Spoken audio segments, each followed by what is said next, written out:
नमस्कार दोस्तों। क्या कभी ऐसा हुआ है कि आप किसी लक्ष्य के बहुत करीब थे लेकिन आखिरी समय पर खुद ही पीछे हट गए? शायद आपने जिम ज्वाइन किया लेकिन कुछ ही दिनों में छोड़ दिया। शायद कोई अच्छा अवसर आपके सामने आया लेकिन आपने खुद को समझा लिया कि मैं इसके लायक नहीं हूँ। या फिर किसी रिश्ते में सब कुछ ठीक चल रहा था लेकिन आपने ही ऐसी बातें या हरकतें की जिससे रिश्ता खराब हो गया। अगर ऐसा आपके साथ हुआ है तो हो सकता है कि आप सेल्फ सैबोटाज यानी खुद ही अपनी सफलता या खुशी में रुकावट पैदा करने की आदत के शिकार हों। आज हम समझेंगे सेल्फ सैबोटाज क्या है, हम खुद के खिलाफ क्यों काम करते हैं और इससे बाहर कैसे निकला जा सकता है। तो चलिए शुरू करते हैं। सेल्फ सैबोटाज आखिर है क्या? सेल्फ सैबोटाज का मतलब है जब हमारा व्यवहार हमारे ही लक्ष्यों और इच्छाओं के खिलाफ काम करने लगता है। यानी हम कुछ चाहते हैं लेकिन हमारी आदतें, फैसले और प्रतिक्रियाएं हमें उसी चीज़ से दूर ले जाती हैं। दिलचस्प बात यह है कि ज़्यादातर लोगों को पता भी नहीं चलता कि वे ऐसा कर रहे हैं। उन्हें लगता है कि समस्या परिस्थितियों में है, जबकि असली लड़ाई उनके अपने मन के अंदर चल रही होती है। हमारा दिमाग ऐसा क्यों करता है? पहली नज़र में ये बात अजीब लगती है कि कोई इंसान खुद ही अपने रास्ते में बाधा क्यों बनेगा। लेकिन मनोविज्ञान कहता है कि सेल्फ सैबोटाज अक्सर हमें नुकसान पहुंचाने के लिए नहीं बल्कि हमें सुरक्षित रखने के लिए पैदा होता है। हमारा दिमाग हमेशा खुशी नहीं ढूंढता, वह सबसे पहले सुरक्षा ढूंढता है। और कई बार जो चीज़ नई, बड़ी या अनजान होती है उसे दिमाग खतरे की तरह देखने लगता है। कारण नंबर 1, असफलता का डर।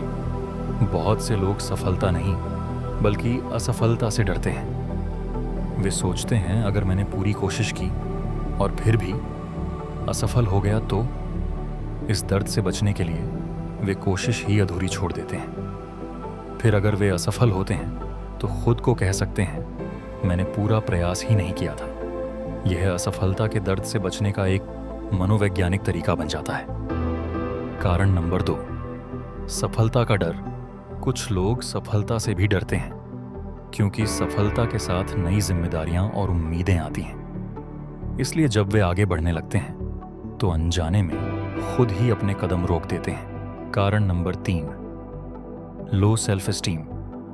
अगर किसी व्यक्ति के अंदर गहराई में यह विश्वास बैठ गया हो कि वह अच्छा नहीं है, या कि वह योग्य नहीं है, या कि वह प्यार या सफलता के लायक नहीं है, तो जब भी उसके जीवन में कुछ अच्छा होने लगता है उसका अवचेतन मन उसे वापस पुराने विश्वासों की तरफ खींचने लगता है, क्योंकि दिमाग वही सच मानता है जो वह वर्षों से सुनता आया है। कारण नंबर 4, कंफर्ट जोन की कैद। हम अक्सर सोचते हैं कि कंफर्ट जोन आरामदायक जगह है, लेकिन कई बार यह दुखदायक भी हो सकता है। फिर भी लोग वहीं फंसे रहते हैं। क्यों? क्योंकि वह परिचित होता है। हमारा दिमाग परिचित चीजों को सुरक्षित मानता है, चाहे वे हमें नुकसान ही क्यों न पहुंचा रही हों। इसलिए बदलाव की शुरुआत होते ही सेल्फ सबोटाज सक्रिय हो जाता है। सेल्फ सबोटेज के सामान्य संकेत बार बार टालमटोल करना, महत्वपूर्ण कामों को आखिरी समय तक छोड़ देना, छोटी गलती के बाद पूरी योजना छोड़ देना, खुद की लगातार आलोचना करना, अच्छे अवसरों से बचना, रिश्तों में अनावश्यक झगड़े पैदा करना, या हर सफलता के बाद खुद को कमतर साबित करने की कोशिश करना। अगर इनमें से कई बातें आपसे मेल खाती हैं तो संभव है कि सेल्फ सैबोटेज आपकी जिंदगी में मौजूद हो। इससे बाहर कैसे निकला जाए? पहला कदम, जागरूक बनिए। सबसे पहले अपने पैटर्न को पहचानिए। हर बार जब आप किसी लक्ष्य से पीछे हटें, खुद से पूछिए मैं वास्तव में किस चीज से डर रहा हूं। कई बार समस्या लक्ष्य नहीं होती बल्कि उससे जुड़ा डर होता है। दूसरा कदम, अपने अंदर की कहानी बदलिए। हम सभी अपने बारे में एक कहानी लेकर चलते हैं। अगर आपकी कहानी है कि मैं कभी सफल नहीं हो सकता, तो आपका व्यवहार वही साबित करेगा। इसलिए अपने विश्वासों को चुनौती देना शुरू कीजिए। सोचिए, क्या यह सच है या यह सिर्फ एक पुराना डर है? तीसरा कदम, परफेक्ट होने की कोशिश छोड़िए। सेल्फ सैबोटेज का एक बड़ा कारण परफेक्शनिज्म भी है। कुछ लोग सोचते हैं या तो सब कुछ बिल्कुल सही होगा या मैं शुरू ही नहीं करूंगा। लेकिन प्रगति हमेशा पूर्णता से ज्यादा महत्वपूर्ण होती है। छोटे कदम भी आगे बढ़ाते हैं। चौथा कदम, छोटे लक्ष्य बनाइए। जब लक्ष्य बहुत बड़ा लगता है तो दिमाग डर जाता है, इसलिए बड़े लक्ष्य को छोटे छोटे हिस्सों में बांटिए। हर छोटी सफलता आपके दिमाग को नया सबूत देती है कि आप आगे बढ़ सकते हैं। एक महत्वपूर्ण बात, सेल्फ सैबोटाज आलस नहीं है। यह अक्सर किसी गहरे डर, पुराने अनुभव या सीमित विश्वास का परिणाम होता है।